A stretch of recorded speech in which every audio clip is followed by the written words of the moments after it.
사도행전 제19장에 보면 사도 바울이 에베소 지역에 들어가는 장면으로 시작합니다. 들어갔더니 당대의 최고의 복음 설교가 중에 한 사람이었던 아볼로가 벌써 에베소 지역에서 예수의 복음을 전했고, 예수의 복음을 들었던 적지 않은 사람들이 신앙 공동체, 교회를 이루고 있었음을 보게 됩니다.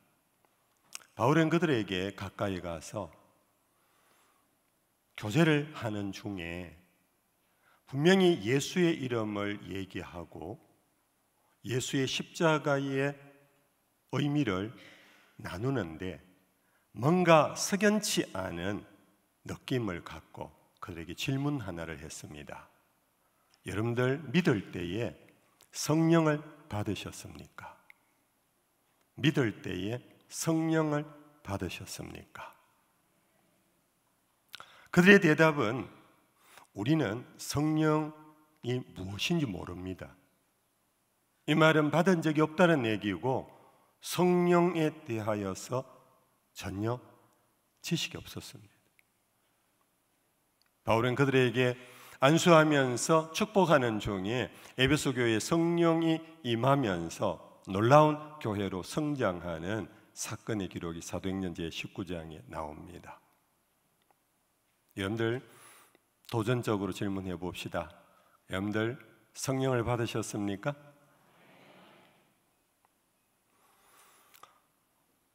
그러면 여러분들이 성령을 받았다는 증거가 뭡니까?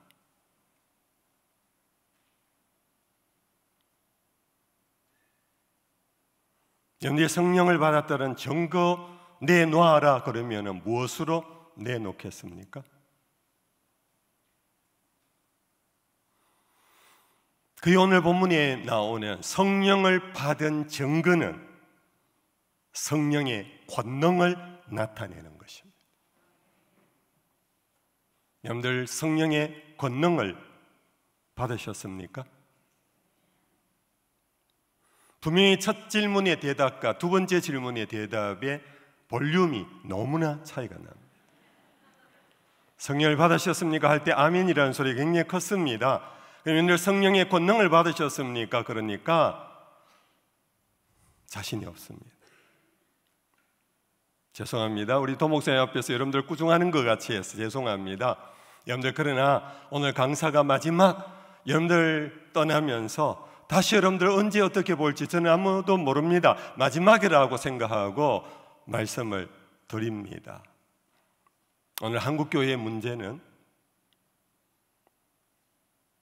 교회가 무기력하다는 것입니다.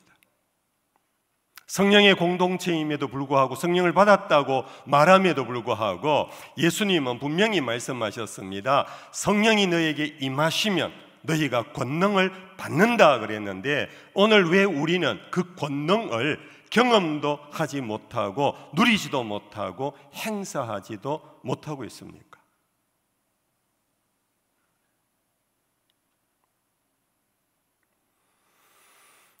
저는 첫날 광명역에서 내려서 이곳까지 오는 중에 우리 행정 목사님이 라이드를 해주셨습니다.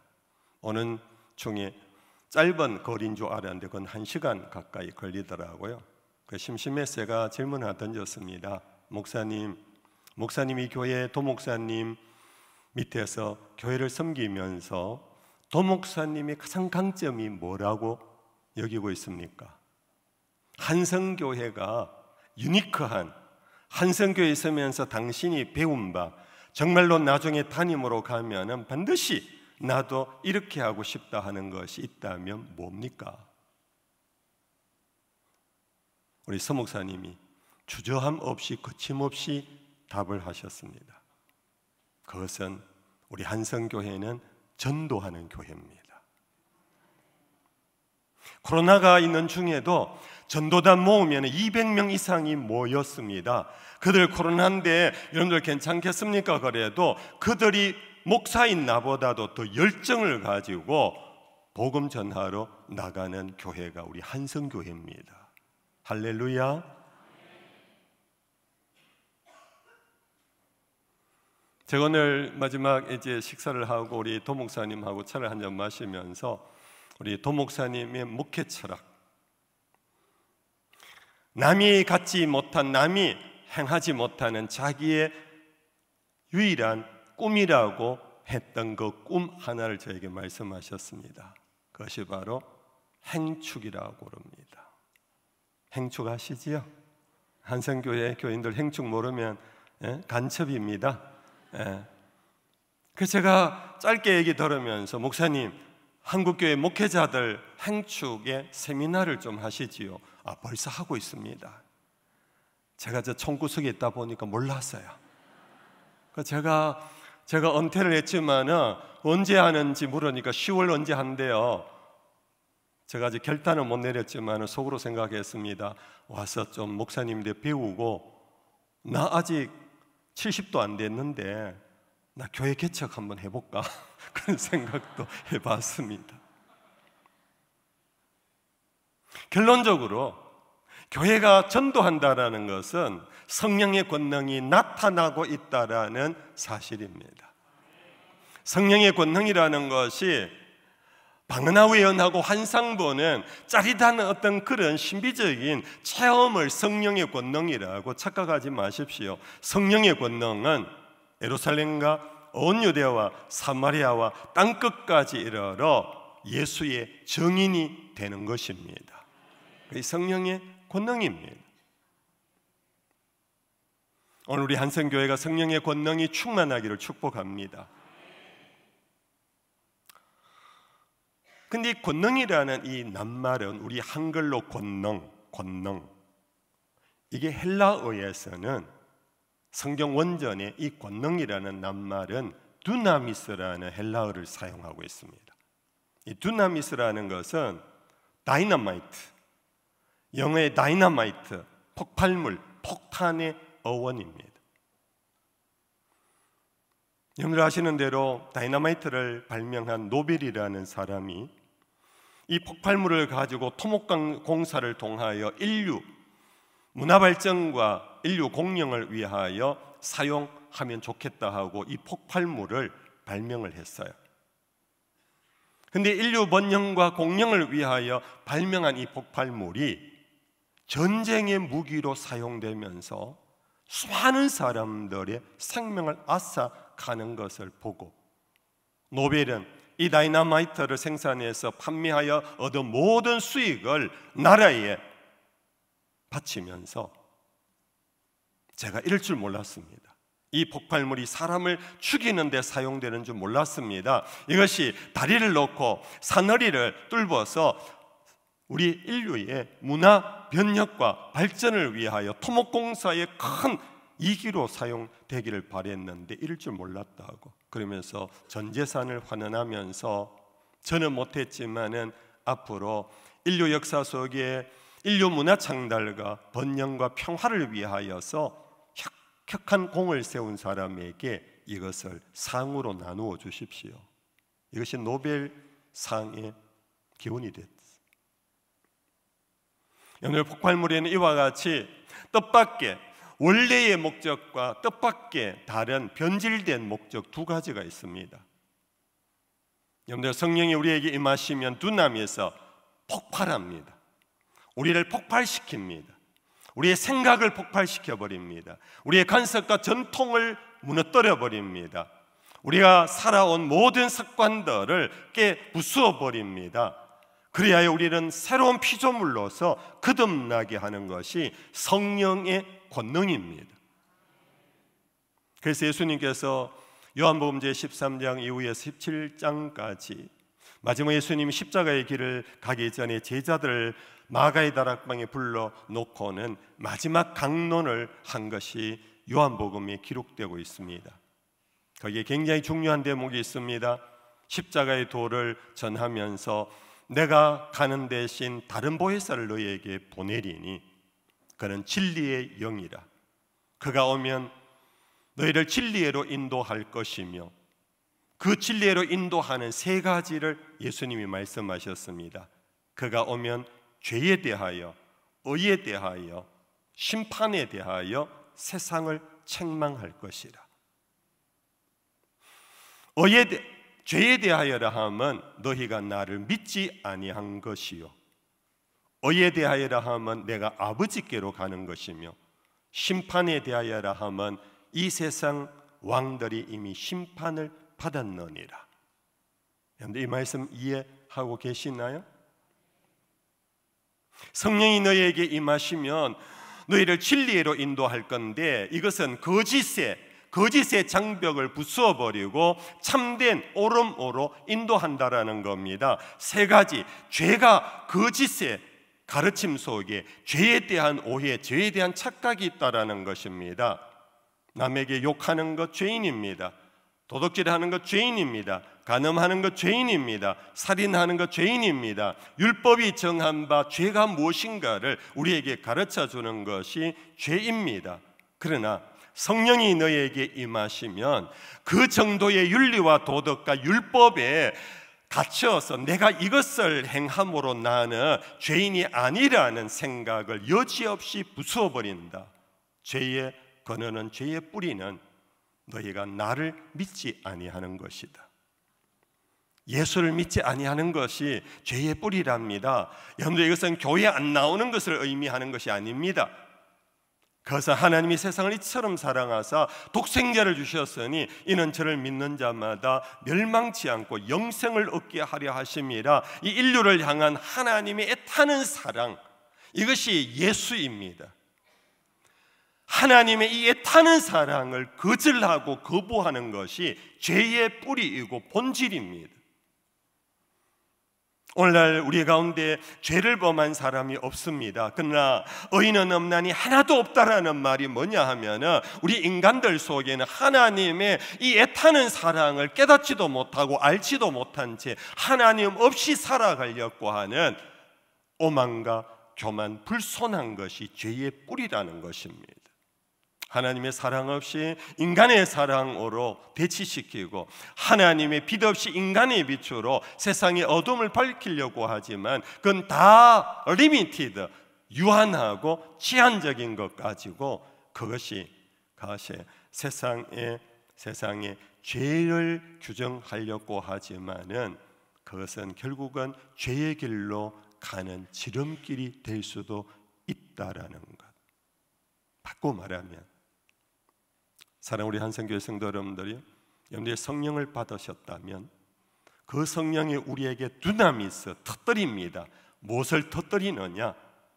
하나님의 애타는 이 사랑, 독생자까지 주시면서까지 우리가 아직 죄인 되었을 때에, 우리가 아직 경건치 않을 때에 그리스도께서 우리를 위하여 죽으심으로 우리에 대한 하나님의 사랑을 확정해 주셨다라는 하나님의 사랑을 우리 속에서 폭발시키는 거예요.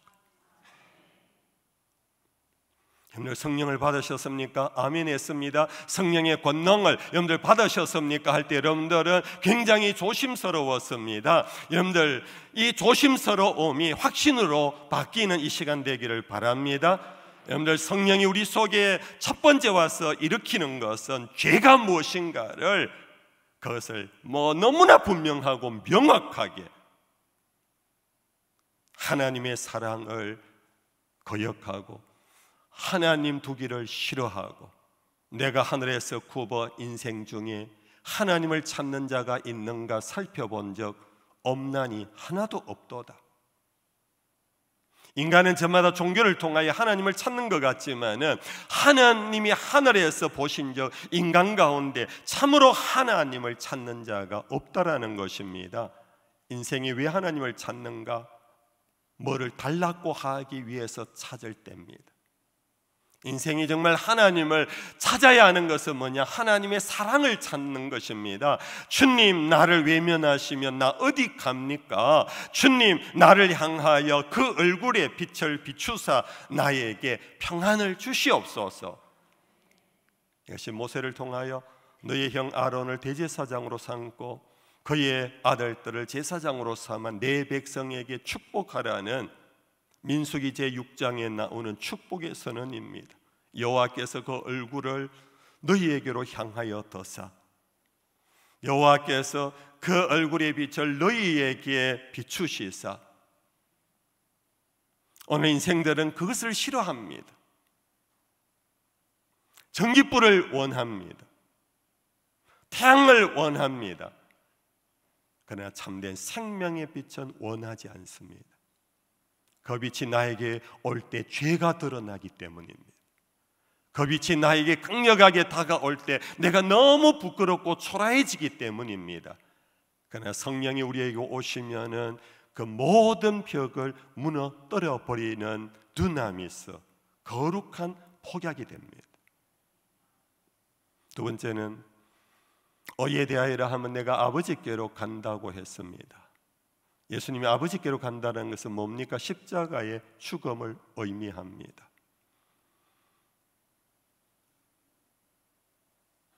죄의 삭은 사망입니다.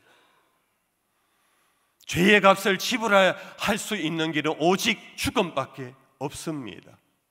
피 흘림이 없은즉 사함이 없다고 히브리서에서는 선언했습니다. 죄를 속하여서 죄에서 의의 길로 가는 것은 피 흘림, 죽음뿐입니다.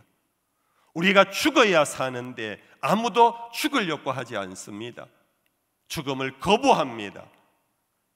하나님이 독생자를 보내시고 아들아 세상 죄를 짊어지고 가는 어린 양이 되어라, 네가 가서 저들의 죄를 속량하라고 하신 미션을 받아들고 예수님은 이 땅에 오셔서 십자가를 지시고 아버지께로 돌아가신 것입니다. 세상 인류 역사는 의의 문화를 만들기 위하여 철학으로, 문학으로, 예술로 아름다운 진선미를 가지고 의의 세계를 만들려고 합니다.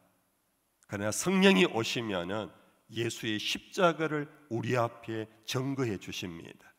십자가의 보혈이 우리를 의의 길로 인도하는 유일한 길이라는 것을 오늘 우리의 생각, 우리의 모든 습관들, 우리 에데오로기를 파괴해버리고 그 십자가를 붙잡도록 인도하는 것이 성령의 권능입니다.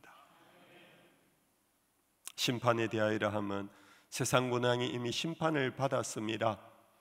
이것은 already 벌써 예수님께서 사망의 권세를 이기시고 부활하심으로 마태복음 28장 18절에 내가 아버지로부터 하늘의 권세와 땅 위의 권세와 땅 아래 모든 권세를 내가 받았노니 너희는 가라, 너희는 모든 족속에게로 가라. 이것은 세상 군왕을 통치하시고 심판하시는 왕의 왕이요 참된 왕이시며 참된 생명의 주 되신 예수님이 이 땅의 모든 거짓된 악한 권세자들, 군림하는 권세자들, 섬김을 받으려고 하는 모든 가짜 왕들을 심판해 버린 것입니다. 그러나 not yet, 그러나 주님 다시 오실 그날까지 이 세상의 군왕들이 아직도 살아있는 것처럼 꿈틀거리고 있을 뿐입니다.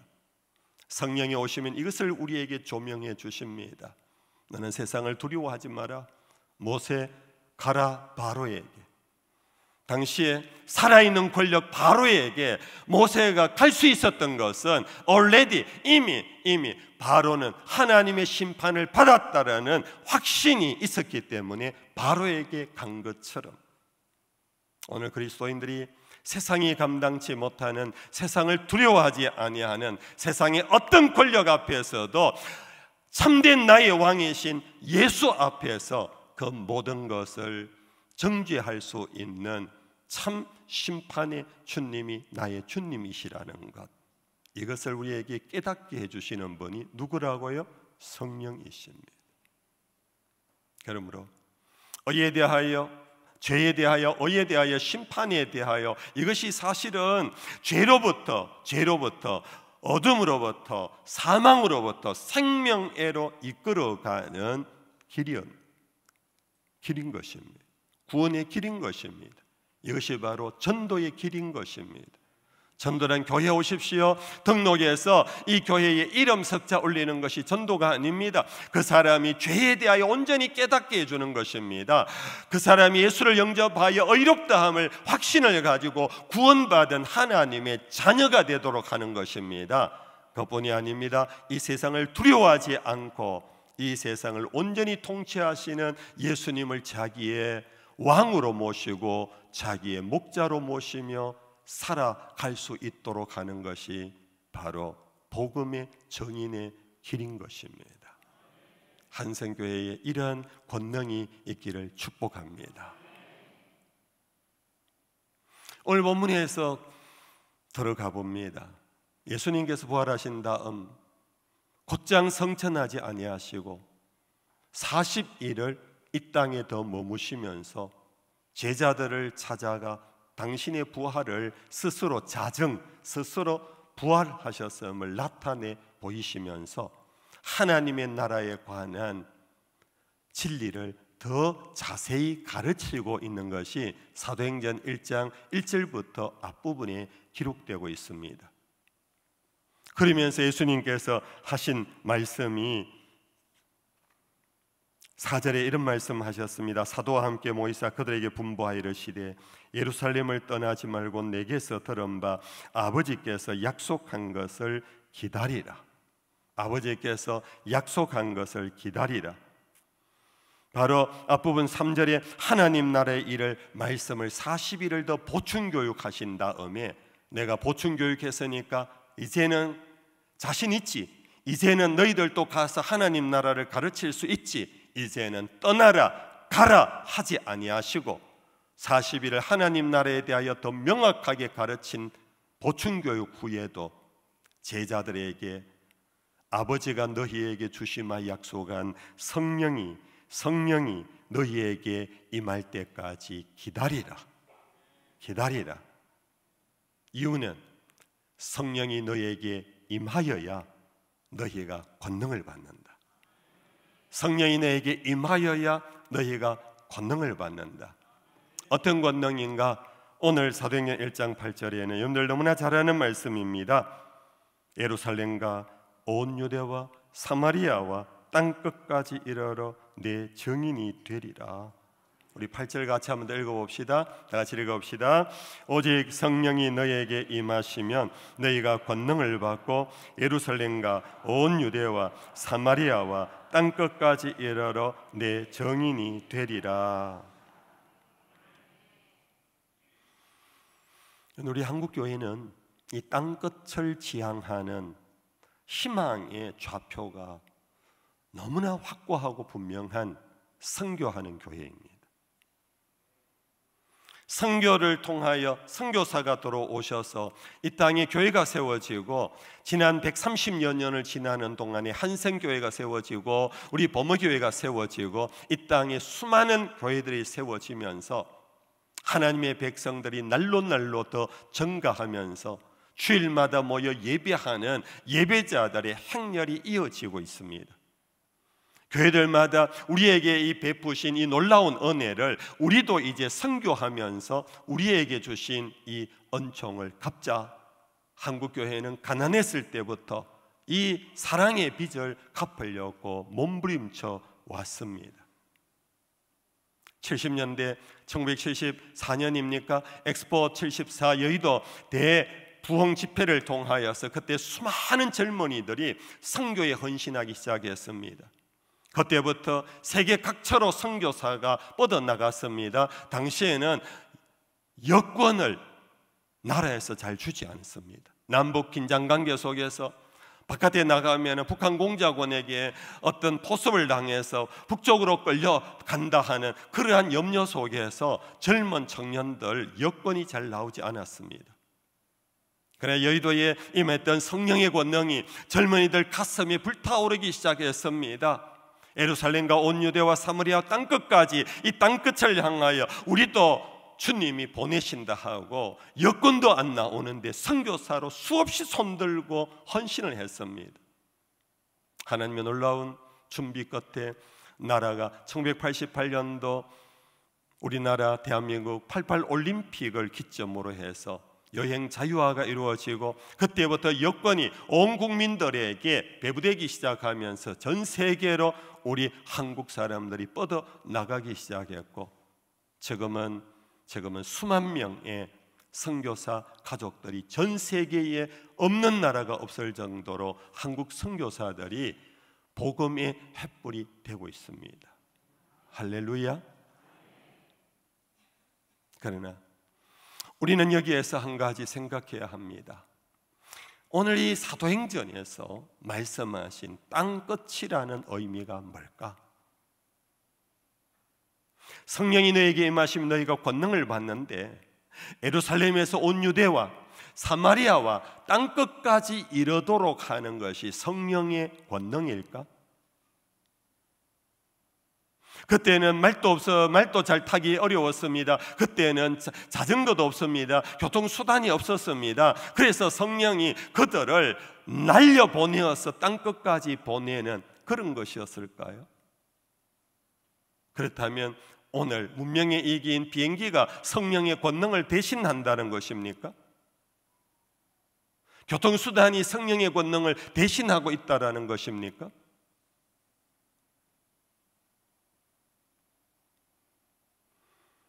어쨌든 저도 저희 범어교회를 28년 동안 담임으로 심호하면서 선교하려고 했었습니다.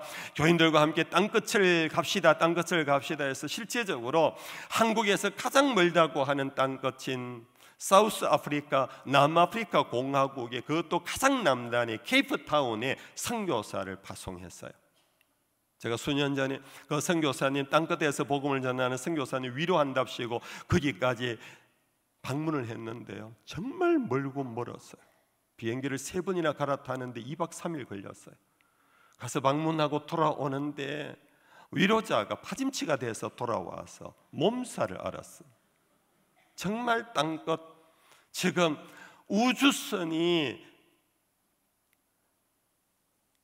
지구 궤도를 돌고 있는 이때도 지구는 왜 그렇게 크고 넓은지 땅끝이 멀고 멀었습니다. 그러나 여러분들, 우리는 다시 성경의 본문으로 돌아가서 이 의미가 무엇일까?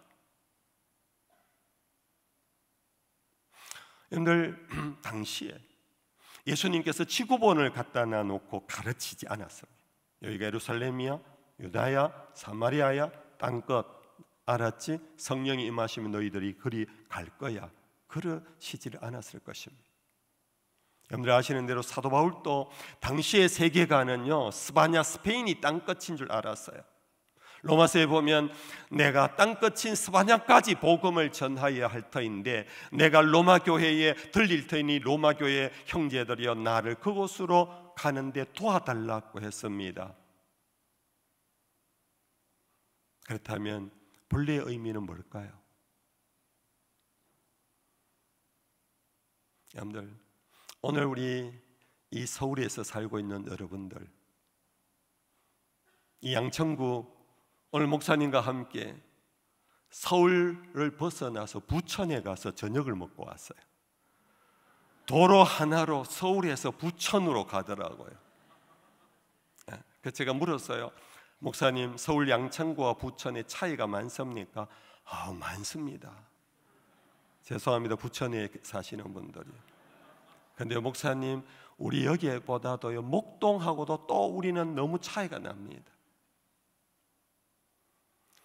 여러분들은 같은 서울 안에 있으면서도 목동과 여기가 차이가 나고 여기가 도로 하나로 부천과 차이가 난다고 하지만요, 그러나 지방에 있는 사람은 여러분들 모두를 수도권 시민이라고, 지방에 있는 사람의 아우성이라고 이해하고 들으십시오. 오늘 대한민국은 서울민국이고 오늘 대한민국은 수도권 민국인 것 같아요.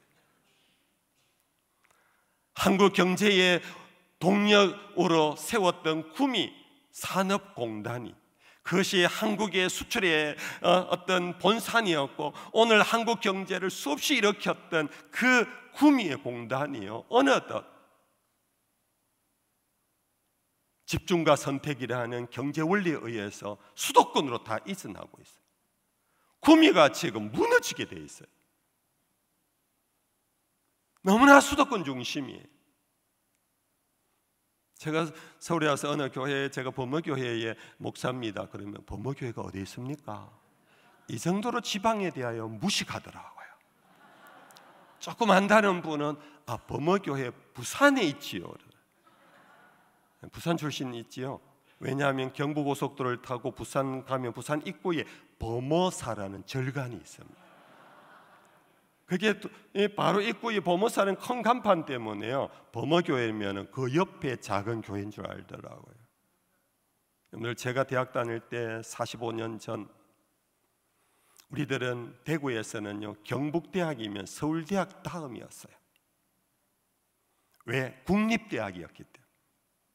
물론 연고대도 대단한 대학으로 인정하고 우리 친구들이 연고대도 많이 갔습니다만 그래도 경북국립대학 가는 것을 주저하지 않았어요. 이유는 그때는 경북대학 졸업만 해도요, 그 졸업장으로 회사 취업이 너무 잘 됐어요.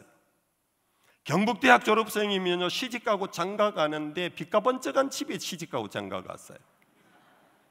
근데 요즘 우리 범어교회의 고등부 학생들이 인서울대학에 가려고, 인서울에 못 가더라도 수도권에 있는 용인에 있는 대학 가려고 그렇게 발부둥 치며 공부를 해요. 왜 그러니? 대구에도 대학이 많습니다. 종합대학이 5개인가 6개인가 있어요. 그런데도 불구하고 오늘 우리 학생들이, 젊은 청년들이 왜 수도권으로 가려고 하느냐? 수도권의 대학을 졸업해야 취업이 잘 된다. 이제는 경북대학 졸업장으로는 취업이 안 돼요. 수도권의 어느 좋은 회사에 내면요, 그냥 하순위로 밀린다는 거예요. 죄송합니다. 지방의 목사의 하소연이라고 들어주십시오. 예, 여러분들, 제가 이 하소연은 그냥 하소연으로 하는 게 아니고요, 오늘날 또 수도권과 지방이 이렇게 차이가 나요. 제가 유학을 마치고 돌아올 때 다른 전공하신 유학생들이요, 그 당시만 해도 제가 유학 마치고 돌아올 때가 30년 전입니다. 그때 전남대학에 갑니다. 저는 목포대학에 갑니다. 저는 구미 일대학에 갑니다. 교수의 채용이 벌써 돼가지고 간다 할 때 그때에 그분들은 떳떳하게 자랑했어요. 근데 10년 어간 지나면서 제가 유학생들인데 들었어요. 지방대학에서 채용장이 와도 안 간대요. 교수님들부터, 유학생들부터, 외국 박사학위를 가진 사람부터 지방에 안 간대요. 그런데 이것이 오늘날 수도권과 지방의 현실적인 차이입니다. 그런데요, 2000년 전 예루살렘과 유다의 차이는 이것보다 더했습니다. 유다의 한 북촌의 갈릴리의 사람들, 성경의 복음서와 사도행전에 보면요, 갈릴리 사람들이라고 표현되어 있어요. 갈릴리 사람들이 예루살렘 중심이었습니다. 2000년 전에는 더더구나 예루살렘 중심이었습니다. 유대 남자들은 1년에 3차례 반드시 성전에 올라가 여호와 앞에 그 얼굴을 보이라 하는 율법 때문에 유월절에도 올라갔습니다. 오순절에도 올라갔습니다. 초막절에도 올라갔습니다. 그들은 세계 각지에 흩어져 있으면서 이 예루살렘 중심으로 그들은 신앙의 공동체를 이루었습니다. 거기에 와야 최고의 랍비들의 율법 강론을 들었습니다. 그것이 바로 예루살렘과 유다의 차이입니다. 유다 안에서도요, 갈릴리, 예루살렘 사람들은 저 갈릴리 사람이라 이러는데요, 갈릴리 사람이 필립이 예수를 만나서 내가 메시아를 만났다 하고 친구 나다나엘에게 갔더니 누군데? 나사렛 사람 예수라. 나다나엘이 한 말이 뭐라 그랬습니까? 나사렛에서 무슨 선한 것이 나겠느냐. 같은 갈릴리들끼리 조금 더 달동네라고, 나사렛에서 무슨 선한 것이 나겠느냐. 이 비교를 보면요, 갈릴리와 유다와 예루살렘 차이가 얼마나 극심하다는 거예요. 오늘날 합리적인 사고를 갖고 제정신인 사람은요, 내가 서울에 살 수 있는데도 불구하고 지방에 가는 사람은 없습니다. 지방에서 서울로 가려고 하지, 서울 사람이 지방으로 가는 것은 좌천이라고 여기는, 이것과 연결하면은 예루살렘에서 유다로 뻗어나간다라는 것은 거의 제 자기 정신으로는 못 가는 겁니다. 여기에 두나미스가 필요한가? 여기에 흩어버리는 폭발물이 필요했던 것입니다. 성령이 너에게 임하시면 너희에게 두나미스가 나타날 건데, 예루살렘에서 머물고 예루살렘에서 살고 예루살렘 여기가 좋사오니 하고 있는 너희들의 마음과 생각을 부수어 놓을 것이다. 그래야 너희들은 온 유대로 퍼져간다. 이해가 되시면 아멘. 이것은 지정학적인 의미에서 예루살렘에서 유다로 가는 그런 의미 정도가 아닙니다. 문화의 격차가 있습니다. 삶의 질의 격차가 있습니다. 그러한 격차 속에서 내가 지금 살고 있는 이 좋은 도시를 내려놓고 버리고 가려면은 갈릴리 사람들을 무시하고는 못 갑니다. 갈릴리 사람을 없이 여기고는 못 갑니다. 여러분들이 대구 사람을 촌놈이라고 생각하면 대구에 여러분들 못 옵니다. 여러분들이 부천으로 전도하러 갈 때 부천은 여기보다도 뭔가 다르다. 죄송합니다. 이제 조금 위험스러운 발언인데요. 네. 그런 생각이면은 전도가 안 된다는 겁니다. 성령이 우리에게 임하시면 그 경계선을 무너뜨립니다. 그 차별을 무너뜨립니다. 거기에서 자기도 모르게 오만한 마음을 무너뜨립니다. 교만한 마음을 무너뜨립니다. 그래야 예루살렘에서 온 유대로 갈 수 있는 것입니다. 여러분들, 그것이 그렇게도 어려운데 사마리아는 어떤 곳입니까? 예수님께서요, 요한복음 제4장에 사마리아 성에 들어갑니다. 수가성에 들어가서 목이 말라서 우물가에서 여인에게 물 좀 달라 합니다. 여인이 예수를 빤히 쳐다보면서 내가 보니 당신은 유대 남자 같은데 어찌하여 유대 남자가 이곳까지 들어와서 나에게 물을 달라 합니까? 이유가 뭡니까? 유대 남자는 사마리아 사람과 상종하지 않았기 때문입니다. 여러분들, 당대의 사마리아 사람은 어떤 구성으로 되어 있는지 아시지요? 이스라엘의 역사 속에 사울, 다윗, 솔로몬의 아들 르호보암 때에 나라가 남북으로 갈려져 버렸습니다. 12지파 가운데 10지파가 북쪽을 이루었고 겨우 2지파가 남쪽 유다를 이루었습니다. 그런데 북쪽 이스라엘은 얼마 가지 못해서 아수르에 의해서 정복당하고 멸망당해 버렸습니다. 그런데 아수르 군왕이 감아보니까 군인으로 군사력으로 이스라엘을 제압했지만 그들 속에 이스라엘의 혼이 있다라는 것을 발견하고 저들의 이스라엘의 혼을 무너뜨리지 않으면 이 나라를 온전히 정복한 것이 아니다. 이스라엘의 혼을 무너뜨린 방법이 뭐냐? 그것은 이방인과 혼혈 결혼을 시키는 것입니다. 잡족을 만들어 버리는 것입니다. 그래서 북쪽에 있는 여러 이민족을 사마리아로 강제 이주를 시켜서 당시에 북쪽 이스라엘 사람들과 결혼을 하게 하므로 그것이 바로 사마리아 지역이고 사마리아 지역은 잡족의 땅이 됐습니다.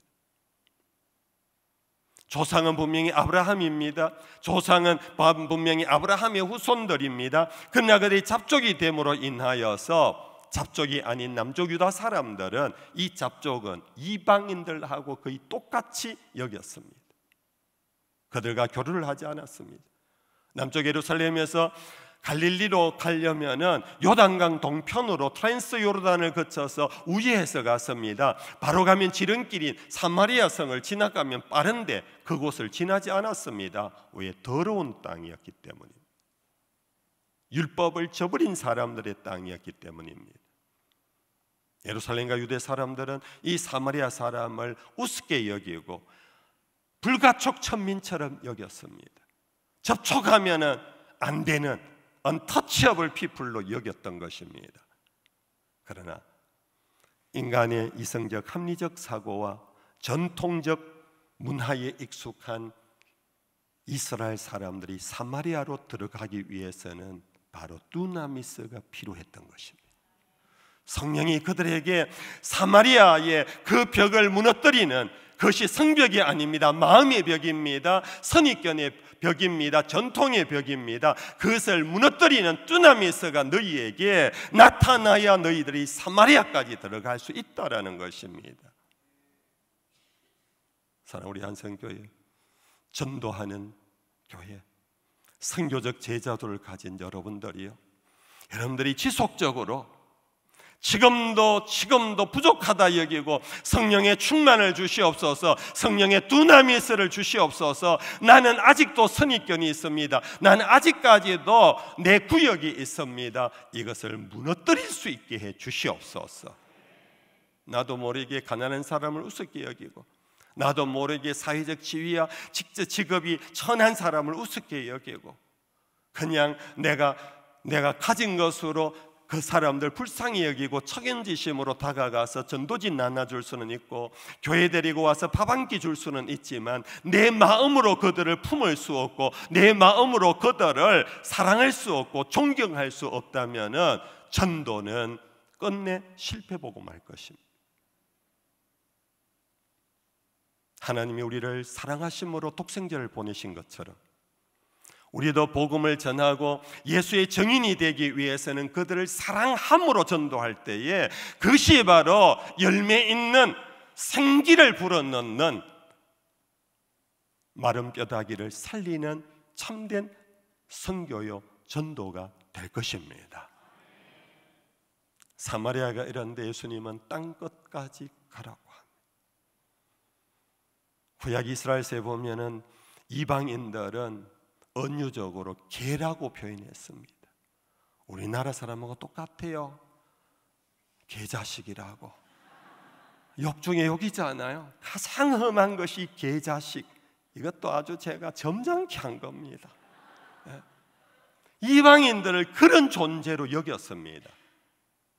그래서 어떻게 그 개자식들하고 섞여 살 수가 있습니까? 그들에게 이 사랑의 복음을 전할 수 있습니까? 하나님을 전할 수 있습니까? 전할 수 없어요. 이 사건이 구약의 요나 사건 아닙니까? 니느웨에 가서 그들의 악독을 쳐서 하나님의 사랑을 그들에게 전하라. 요나가 이거는 가당치 않습니다. 이방인 개 같은 사람에게 어떻게 하나님의 복음을 전합니까? 나는 못 갑니다. 다시스로 내려갔다가 풍랑을 만나고 큰 물고기 뱃속에 들어갔다가 그때야 정신 차리고 그는 올라가 복음을 전한 유명한 요나 사건을 알지 않습니까? 요나만이 그런 것이 아닙니다. 오늘 현대를 살아가고 있는 우리도 동일합니다. 우리 옛적에 몬살 때 미군 따라서 결혼해서 미국으로 간 우리의 선배 누이들이요, 미국에서 가서 이혼당하고요, 정말로 힘들게 살아갔습니다. 식모살이를 하고 세탁소에 세탁꾼으로 일하고 그러면서도 자기 형제들을 초청 인민을 하는데 우리 초기 인민자들, 미국 인민자들이 가면 전부 다 쓰레기, 그 어떤 그런 접시 닦기, 그런 일을 하면서 오늘의 미국 안에 한인사회, 교포사회를 이루었습니다. 그들의 눈물을 펑펑 흘리면서 인간 취급을 받지 못하면서 정말로 손가락 받으며 침뱉으면서 그 고군분투하며 아메리칸 드림을 위하여 오늘날까지 참고 참으면서 오늘날 미국의 상원의원도 나오고 주의원도 나오고 기라성 같은 수많은 대학의 교수들이 나오고 하는 그 과정을 우리는 압니다. 그러면서 우리는 그 과정에 서러움을 가지면서 이를 악물면서 그랬는데 오늘날 동남아시아, 아시아 국가에서 코리안 드림을 갖고 이 땅에 수많은 노동자들이 들어와 있습니다. 여러분들, 어찌 보면 그들이 사마리아 사람일 수 있습니다. 그들이 땅끝의 사람일 수 있습니다. 여러분들은 여러분, 같은 우리 동족 서울 시민처럼 그들을 대하십니까? 그들에게 가서 이민자들 그리고 노동자들 교회에 가서 여러분들이 전도할 때 어떤 마음으로 전도하십니까? 길을 가다가 공단에서 외국인 노동자를 만나면 복음을 전해야지 하는 사명감을 갖고 접근은 여러분들 하신다면 그것도 대단한 것입니다. 그것도 뜨나밌습니다. 그러나 선교와 전도의 본질은 사랑입니다. 경계선이 무너져야 합니다. 나와 너가 다르다라는 이 구별의식, 차별의식, 업신여김의 의식이 무너지지 않고는 그의 영혼을 구원할 수가 없습니다. 성령의 권능이란 바로 이것입니다. 오늘 우리 속에 자기중심적이고 이기적이고 자기애에 가득하고 나와 다르면 다 틀려버렸다고 생각하고 행동하는 오늘 우리들에게 절실히 필요한 것이 뭐냐? 성령의 두나미입니다. 성령이 오셔서 나의 모든 잘못된 선입견을 주여 무너지게 해 주시옵소서, 터뜨려 주시옵소서, 사라지게 해 주시옵소서. 그런데 이것이 사도 바울이 좀 더 구체적으로 갈라디아서에서 이렇게 갈라디아 교인들에게 증언했습니다. 여러분들, 우리 갈라디아서 제3장 27절에서 28절 우리 같이 한번 읽어볼까요? 제가 이 자막에 부탁을 했는지 모르겠습니다만은 갈라디아서 3장 27절에서 28절까지입니다. 자막이 준비 안 됐다면 제가 봉독합니다. 누구든지 천천히 읽을 테니까 여러분들 대책임질 하십시오. 그리스도와 합하기 위하여 세례를 받은 자는 그리스도로 옷 입었느니라. 너희는 유대인이나 헬라인이나 종이나 자유인이나 남자나 여자나 다 그리스도 예수 안에서 하나이니라. 자막이 나왔으니까 다시 27절부터 다시 한번 읽어볼까요? 27절 28절밖에 준비가 안 됐습니까? 27절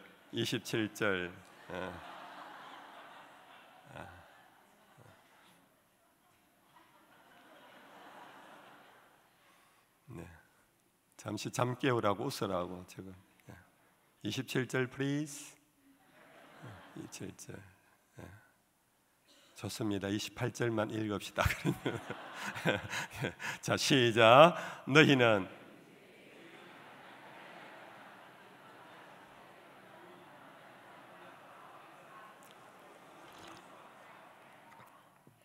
이건 제 죄입니다. 제 잘못입니다.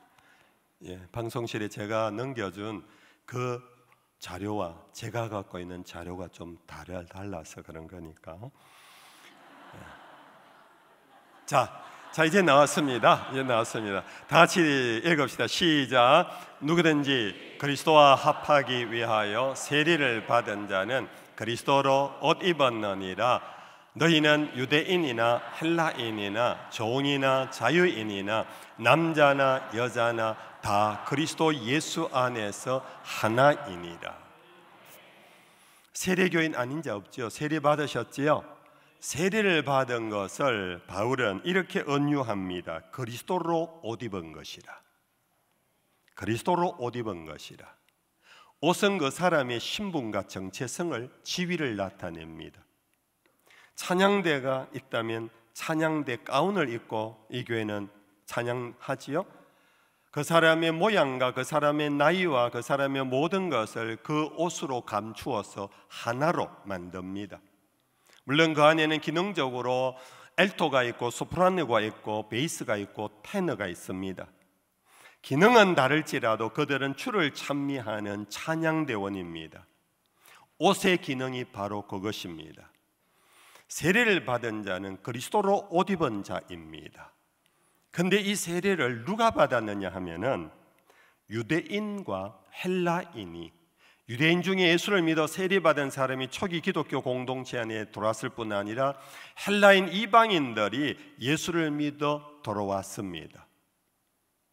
처음에 그들의 전통과 문화 습관이 달라서 초기 교회 안에는 이 두 집단의 갈등이 너무너무 많았습니다.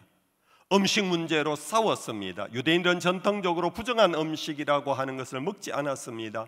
헬라인은 부정한 음식, 정한 음식이 있지 않았습니다. 뭐든지 유익하면 다 먹었습니다. 이 일로 인하여 로마 교회 안에서도 심각한 갈등이 일어났습니다. 그래서 로마서 제14장에 보면은 하나님의 나라는 먹고 마시는 것이 아니라고 말씀하신 이유가 거기에 있습니다.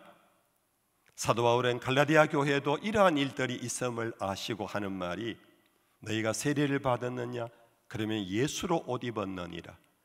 그가 세례를 받은 자가 유대인이든 헬라인이든 세례를 통하여 예수의 옷을 입으면 둘이 아니요 하나이니라. 할렐루야. 여러분들, 앞서 이미 제가 사도행전 1장 8절을 통하여 이 부분은 말씀드렸습니다. 유대인과 헬라인의 차이점. 두 번째는 남자와 남자와 세 번째는, 두 번째는 종이나 자유인이. 여러분들, 초기 기독교 사회는 로마 제국 시대입니다. 로마 제국 시대는 힘의 문화입니다. 힘이 곧 정입니다. 힘이 없는 것은 불입니다. 힘을 가지고 전쟁에서 승리 국가는 패전 국가의 모든 것을 가질 수 있습니다. 그 패전 국가의 공주도 데리고 와서 종으로 삼습니다. 왕자도 종으로 삼습니다. 모든 패전 국가의 사람들은 성전 국가의 종이 됩니다. 그 종은 1년, 2년 하다가 풀려나지 않습니다. 평생토록 종입니다. 그래서 그 평생토록 종이라는 것을 바로 화인을 쳐버립니다. 그 종들을 로마의 시민들에게 나누어 줍니다. 예를 들어서 제가 로마의 귀족이면 저희 집에 어느 전쟁을 통하여 수많은 포로들이 끌려옵니다. 저희 집에 10명이 배당이 됩니다. 이 배당은 사람이 아닙니다. 그것은 나의 소유물로 배당됩니다. 그들에게 제 이름을 불도장을 찍어버립니다. 이마에 장령을 찍어버립니다. 등에 장령일이라고 찍어버립니다. 팔뚝에 장령일이라고 찍어버립니다. 이 사람은 어디를 가든지 제 소유물입니다. 도망을 칠 수가 없습니다. 이것이 여러분들 18세기, 19세기까지 미국 흑인 노예들의 실상이었습니다. 2000년 전 로마 시대 때는 더더구나 그랬습니다. 여러분들, 그러나 복음은 자유인에게만 전해진 것이 아니라 종들에게도 전해졌습니다. 오히려 종들은 이 복음이 더욱 복음이 되었습니다. 복음이 더욱 능력이 되었습니다. 복음 안에서 그들은 꿈을 가졌고 희망을 가졌습니다. 수많은 노예 종들이 예수를 믿었습니다. 그러나 사회적인 이 간섭과 간격이 메워지지를 않았습니다. 이때 바울은 누구든지 세례를 받은 자는 그리스도로 옷 입었느니라. 세례를 받은 자는 그리스도의 옷을 입은 자는 자유인이나 종이 하나이니라. 여러분들도 지금 와닿지 않지요? 그럴 수가 있나? 사실은 그렇습니다. 그래서 두나미서가 우리에게 임하지 않고는, 그리스도인들에게 임하지 않고는 영원한 종과 자유인의 구별 속에서 천당가도 종과 자유인이 구별되어 있는 것 같은 착각으로 살아갔던 것입니다. 여기에 구체적인 성경이 바로 빌레몬서입니다. 빌레몬이라는 자유인이 있었습니다. 그에게는 종이 있는데 이 종이 도망을 쳐버렸습니다. 도망을 쳐서 로마로 와서 사도 바울의 전도를 받아 세례를 받았습니다. 세례를 받는 과정에서는 죄를 토해내야 합니다. 사도 바울에게 나는 여차여차한 누구 집의 종이었는데 제가 도망을 친 도망자입니다. 바울이 그에게 편지를 써서 빌레몬 주인에게로 돌려보냅니다. 빌레몬이여, 그대가 예수를 믿고 이 사람도 예수를 믿으니 이 사람을 그리스도 안에서 형제로 받아주기를 원하노라. 만약에 이 친구가 너에게 빚이 있다면 내가 대신 갚을 터이니 당신은 용납해 주면 좋겠다고 하는 것이 빌레몬서입니다. 이 책을 읽다가 에브라임 링컨이 흑인 노예 해방 운동을 시작한 것입니다. 그것이 얼마나 힘들었으면 2000년 전에 사도 바울이 가르쳤던 갈라디아서와 이 빌레몬서가 1800년, 1900년이 지나도록 영국에도 흑인 노예가 있었고 미국에도 흑인 노예가 있었는데 에브라임 링컨 속에 성령이 뚜나면서 폭발하기 시작한 것입니다. 여러분들, 이것이 오늘 우리 인간에게 얼마나 고질적인 교만인지, 성령의 역사 없이는 자유인이 종을 용납할 수가 없습니다. 종이 자유인이 될 수가 없습니다. 그러나 하나님의 나라는 종과 자유인이 있지 않습니다. 하나님의 나라는 종이나 자유인이나 그리스도 예수 안에서 동일하니라. 믿으십니까? 정말 믿으셔야 합니다. 정말 믿으셔야 합니다. 예수를 믿으면 예수로 옷 입습니다. 예수를 믿으면 하나님의 자녀가 됩니다. 누구든 하나님을 아버지라 부르는데 우리 자식들끼리, 자녀들끼리 이러면 안 됩니다. 사회적인 지위와 사회적인 계급을 가지고 같이 하나님을 아버지라 부르는데 한 교회에 모여가지고 사회적인 계층, 사회적인 부의 차이로 인하여 교회 안에서조차도 만약에 계층을 이룬다면 그것은 하나님 나라가 아닙니다. 성령의 뚜나미서가 일어난 것이 아닌 것입니다. 남자와 여자의 문제입니다. 여러분들, 중세기 수도원의 한 수사가 교구 주교에게 보낸 편지가 전해지고 있습니다. 주교님, 여자에게도 영혼이 있습니까? 여러분들, 영혼이 없다면 뭡니까? 짐승인 겁니다. 누가 질문했다고요? 수도사가 질문했어. 여러분들, 성경시대에서 천여년이 지나가도 예수 믿는다라는 수도자들조차도 여자에게 영혼이 있느냐고 물을 정도로 남자와 여자가 그렇게 다른 존재였습니다. 민주주의의 꽃이라고 하는 영국이 19세기까지 여자에게 참정권이 없었습니다. 투표권이 없었습니다. 통치자를 세우는 투표에 여자들은 권리가 없었습니다. 그만큼 남자와 여자가 달랐습니다. 그러나 이미 예수님께서는 2000년 전에 성령이 너에게 임하시면 너에게 두나미스가 일어나리니, 남자와 여자가 그렇게도 다른 남자와 여자가 세례를 받았다면 함께 그리스도로 옷 입은 자니 너희는 서로 존중하고 존경하며 사랑하며 함께 세워서 하나님의 나라를 이루는 것이 마땅하다고. 죄송합니다. 여러분들, 우리 도목사님, 여러분들 선교적인 제자도가 정말로 하나님이 여러분들을 칭찬하며 박수치며 여러분들이 전도하는 교회, 한국에서 최고의 전도단이 많은, 매년 수천 명이 전도되어 올 때 여러분들이요, 그 전도받아 온 사람들을 여러분들은 형제요 자매로 받아들이셔야 합니다. 저 초짜아이가 제가 초짜, 아직도 뭔가 몰라. 물론 모르지요. 정말로 성경을 아는 지식은 없을 겁니다. 교회에 대해서 아는 지식이 없을 겁니다. 그러나 여러분들이요, 본질적으로 제가 예수를 믿고 회개하고 세례를 받아 예수의 옷을 입었다면 그와 나는 원 패밀리, 한 가족이다. 이럴 때 한성교회는 견고한 사랑의 공동체가 될 줄로 믿습니다.